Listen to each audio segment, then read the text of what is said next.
so this is our Wildcat Club lesson, and today we are talking about stress still from our stress series. And one thing that I know affects my stress levels is when there is a lot of clutter. And so we're going to do just a basic cleaning and decluttering type of lesson today.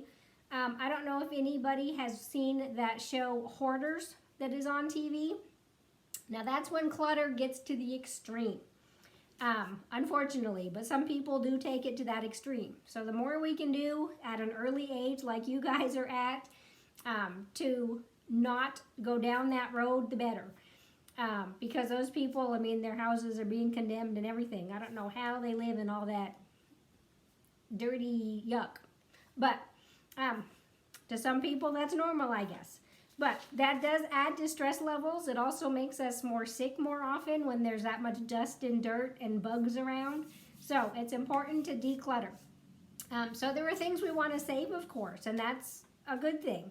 But we don't need to save everything. And so kind of learning what to save, what to get rid of, is going to help us to be a little bit less stressed at times. I have a friend that I used to work with, and she is what she calls herself a minimalist. She doesn't like anything on the walls. She doesn't like anything on a shelf. Everything is put away. I'm an in-between person. I like to have a few knickknacks around. I like to have some books around. Yes, I do have to clean them, but I like to have a few things around that I enjoy. So there can be a happy medium. So we're just gonna kind of go through this handout, and I'm not gonna read it word for word. You guys have the handout, but we'll just kind of talk about the basic main topics in it. So clutter happens to everybody, right? Doesn't matter if you're rich or poor. It doesn't matter if you have a big house or a little house. People that are prone to clutter are going to do it no matter what. And one thing we need to think about, kind of like if you've ever seen that show, Hoarders, is think about why you're keeping certain things. A lot of things, as I said, they're mementos. We want to keep hold of something that made us happy, something that showed that we did well at something.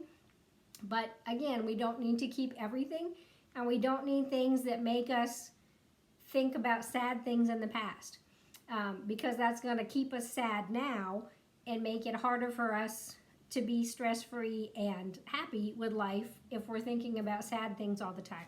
I mean, there are some sad things that we do need to remember, and that's for sure, but we don't need it staring us in the face all the time. So, as I said, everybody deals with this problem. So one thing to do is, in this little handout, it talks about if you get something new, it needs to replace something that needs to be leaving. So don't just keep adding to what you have, but if there's something new that you want, think of what it can be replacing so that you're not just accumulating and accumulating. Now some things you might need two of something. You might need a smaller size and a bigger size, like if you're a crafter, or if you do gardening, or if you have certain hobbies. Just one size of something might not do the trick. You might need more than one, and that's okay. It's not replacing something, but it needs to have a place to go. So that's the other thing to think about, is where are you going to put it once you get it? Is it just going to be sitting on the floor? Is it just going to be sitting on the couch? Is it going to have to stay on your bed because there's nowhere else to put it? So think about those things when you're purchasing things. And I think that helps a lot. We don't usually think that way when we go to the store and we see something and, oh, I'd like to have that. But think about it before you buy it to say, now where am I going to put it? Do I need to clean it? Do I need to worry about somebody stealing it? Because that's one thing I think about a lot. The less things in my house that anybody would want to steal, the easier I feel because I'm not home a lot. I'm at work or I'm seeing my grandkids. So if there's not a whole lot of things in my house that somebody would really want to steal, I don't have to worry about my house too much. But if I have all kinds of things that maybe cost a lot of money, or it's the newest and the best, then you're more likely to get broken into and robbed. So keep those things in mind. All these little things all have to do with having a clutter-free, helping to have a stress-free life.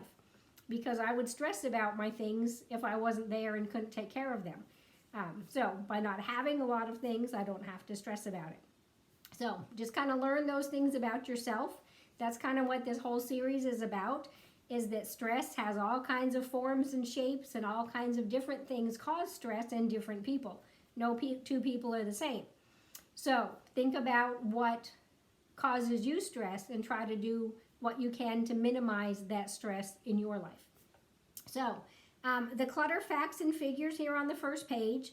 To some people it might be junk, and to other people it might be a treasure. So once you've kind of used something as much as you're really going to use it, and now it just sits there, whether it's clothes or whether it's something in the kitchen or whether it's a picture on the wall and you just don't enjoy looking at it anymore, donate it. Give it to St. Vincent de Paul or the Salvation Army, or have a yard sale and get rid of it. Get some money, maybe, and then you can buy something else. But kind of think through that as well. So, as I said, what might be your junk now could be somebody else's treasure that they'll enjoy for a while, and vice versa. You don't have to buy everything new. I don't know how many things I have that really are new. Most things that I have are hand-me-downs, or they're family heirlooms type of thing, or hand-me-ups from my kids. Sometimes they're getting rid of something, and hey, I could use that. But I try to get rid of other things in the meantime. So people you may know. It says most of us have family members and good friends who have clutter problems in their homes.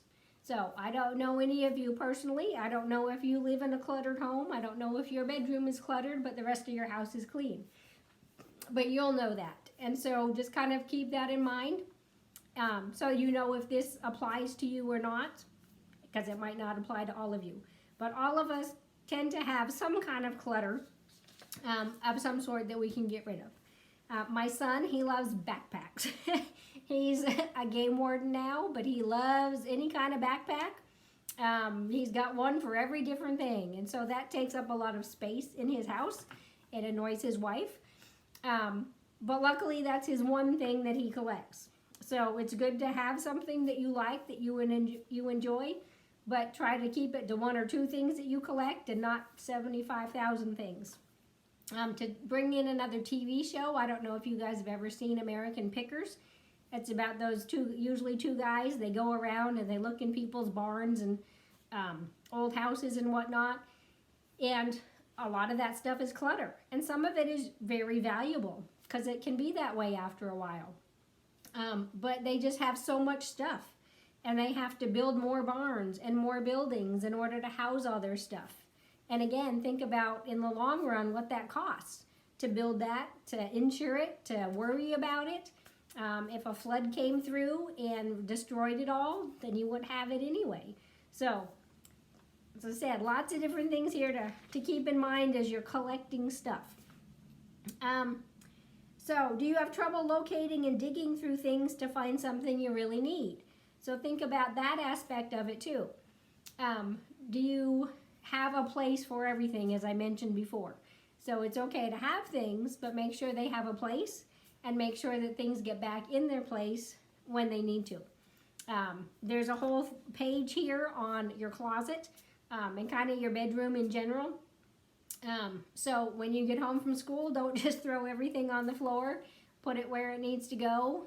Your clothes, hang them up, put them away, put them in the hamper, wash them, whatever it is. But don't have piles of clothes on your floor in your room so you can't even see your floor, or your closet's just stuffed full and you can't even open the door. Because again, that can harbor bugs, and you don't want bugs, spiders, whatever, roaming around in your house. So we talked about the sentimental items and keepsakes. Clutter buster ideas. So find a place for everything, like I said. Taking control of your closets. That's the one that I said has about a whole page that goes with it. So it says to kind of put things into categories.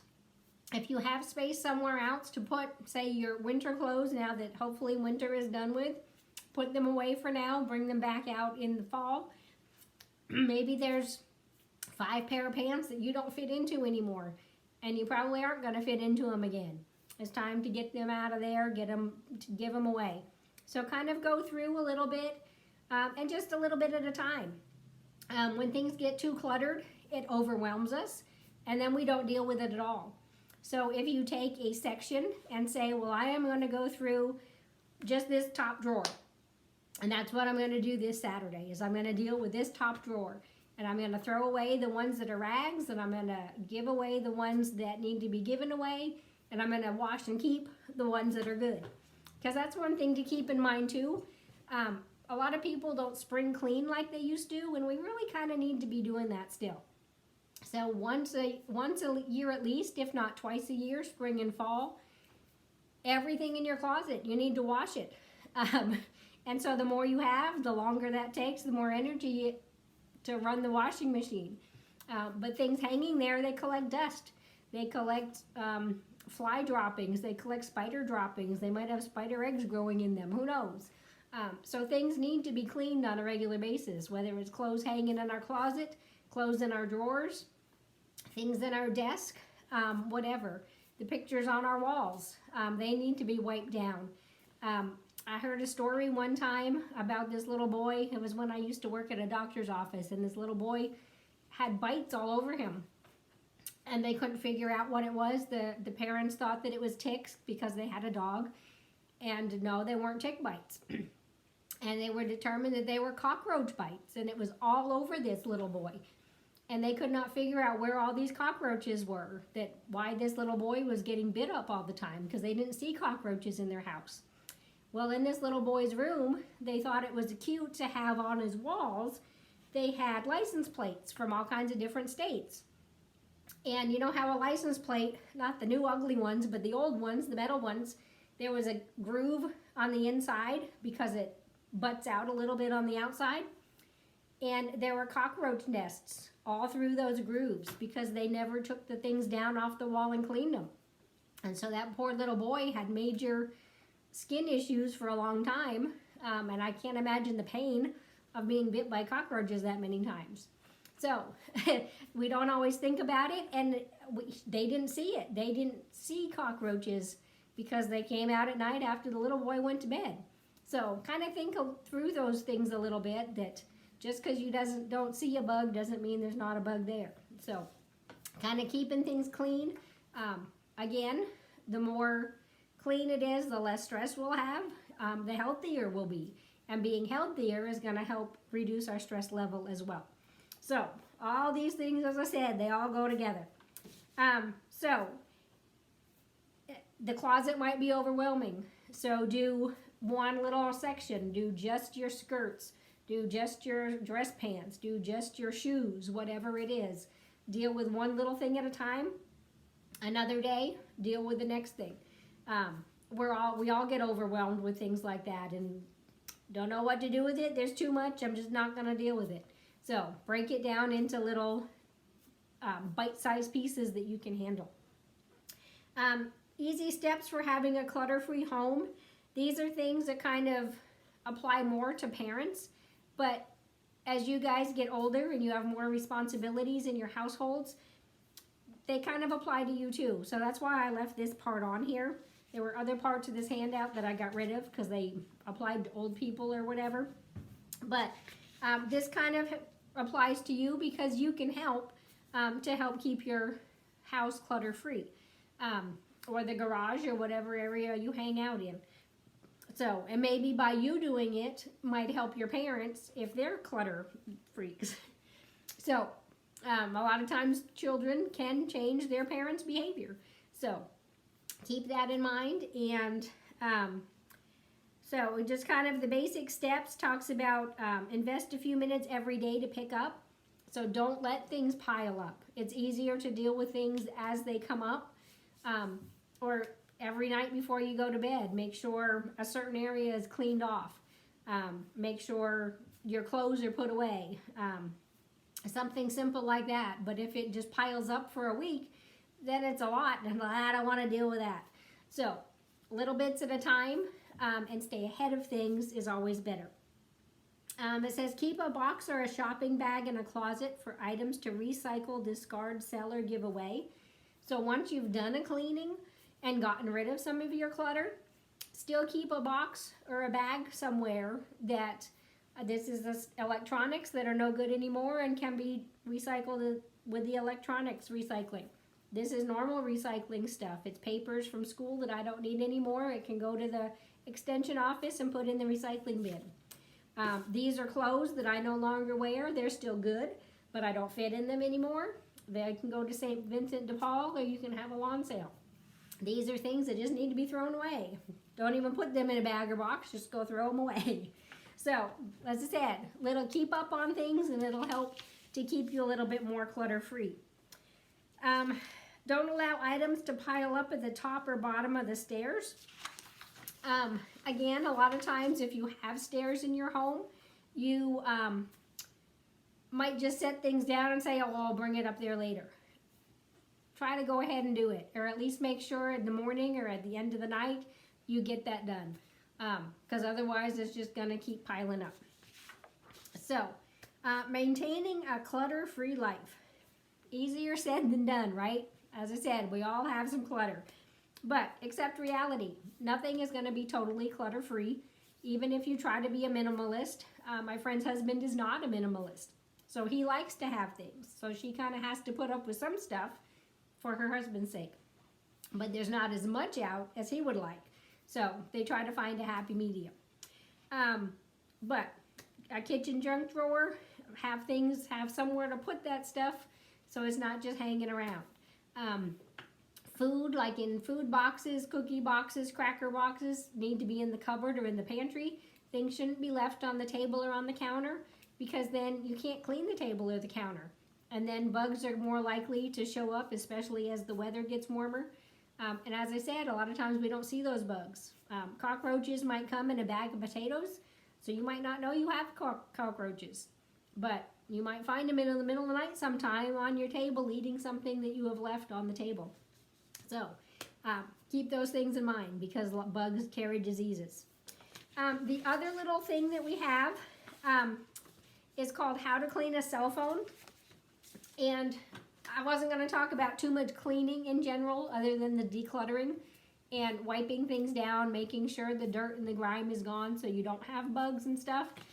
But the How to Clean a Cell Phone one I thought was important to all of us, because we all have cell phones now, right? They're plastered to our face for quite a few hours of the day. And think about it. How often do you clean that? Not very often, I'm sure. So, your hands, you wash them after you go to the bathroom, you wash them when you're doing things, but you might set your cell phone down at McDonald's on the counter. I guess McDonald's isn't open yet, but at the Mexican restaurant, you might set it down on the counter or the table. You're picking up germs. You might put it on the school desk. Who was just sitting at that desk? And do they have a cold or something that they're going to pass on when you pick that phone up and then put it up towards your face? You might have germs that then you're putting on there when you're talking on the phone. So, cell phone cleaning is an important thing, because that is something that we're touching all the time, and it needs to be kept clean. So, it talks about what you can use to clean your cell phone, such as a clean lint-free cloth or microfiber cloth, some disinfecting wipes. It says phone manufacturers have recently okayed these. Disposable cotton swabs, cotton balls, or cotton pads, or a small pump spray bottle filled with equal parts of distilled water and alcohol. So if you're using that pump bottle, you would be using those cotton swabs or cotton pads and just putting a little bit on that to wipe it. You don't want to be spraying your cell phone, because you don't want water, liquid, where it shouldn't be going. Excuse me, I have a cold, unfortunately. And you guys all got a little packet that has 3 individual cleaning wipes, and those are made for cell phones. So I wanted to give you something to help you clean a little bit, and that way you can clean your cell phone at least 3 times. But on this thing, it recommends that you clean your cell phone at least once a week. And if you've been somewhere sitting on the bus or somewhere that you know that that might not have been too clean, clean it more often. So what you can't use, do not use bleach or ammonia or hydrogen peroxide, aerosol sprays, or abrasive materials, because that's going to ruin your cell phone. So follow these steps for cleaning. Try not to get any moisture in there. That's why you want to put whatever on the cotton swab or the cotton ball before you put it, rub it on the cell phone. Wash your hands before you clean your cell phone. Then clean your cell phone, and then wash your hands again, because all those germs are still on you. For your phone case, if it's an easy to take off, go ahead and take it off, clean the phone, put it back on. If it's something that's made to stay on there, then just clean it as best you can. Avoid sharing your cell phone or using someone else's cell phone. That's something we all do, right? We all use our friend's cell phone now and then. I use my husband's all the time because his calculator on his cell phone is easier to get to than mine. But again, clean things so that you're not spreading germs around. Again, be aware of where you put your phone. Have you ever been in a bathroom stall and put it on something in there, or you put it on the sink in the bathroom at school when you go to wash your hands? Think of how many germs might be there. So, important thing to do, to clean your cell phone. And with that, also other things like doorknobs are something that really need to be cleaned quite often. The remote control is something that we don't usually think to clean, but again, that's something that we're touching with our hands, and our hands typically have a lot of germs. So kind of think through those things. Think about what you might touch a lot and what might really need to be cleaned. Maybe the handles on the refrigerator, of course, or on the cupboards. On your dishwasher, if you have one, the part where you pull out, because your hands might be dirty when you pull on that to load the dishwasher. So those are kind of areas that we don't think about as much, but that need to be cleaned on a regular basis. So I am going to leave it there with our cleaning. If you have your journal still, keep writing in those. Keep writing thought for the day, a joke of the day, something that makes you stressed, something that you've done to help relieve some stress. Keep up with your exercise if you've been doing that still. We haven't kind of talked about exercise since we did that lesson, but exercise is something that you need to keep doing all the time, not just once in a blue moon. So by logging that and keeping track, that helps us to keep going with it. And you'll see differences. Since I started this job here back in January, one of the other agents and I, we try to exercise during lunch. And I've seen a big difference. When I go to shovel out the sheep pen, it doesn't hurt my back as much as it used to, because I've been working on my back muscles and some of the exercises that I do. So exercise is a good thing. It can help relieve stress, help keep us healthier so that stress doesn't affect our bodies as much. But all of these things play together. And next week will be our last lesson for the year, because then school will be out, right? So I will actually be in person with you for the first week in May. I'll be there on Tuesday and Thursday, since you guys aren't there on Wednesday. And our last lesson for this year is going to be about stress eating and about portion sizes. So something to keep in mind to help keep us healthier as well, right? Because how many of us, when we get stressed, we sit there and we munch on chips, or we eat ice cream or something like that. So not always something that we want to be doing. So that's our lesson for next time. I'll see you in person, hopefully have some goodies for you, and maybe we'll make a snack or something, a good healthy snack, that's something better to munch on when you're stressed. But I'm looking forward to meeting some of you in person, and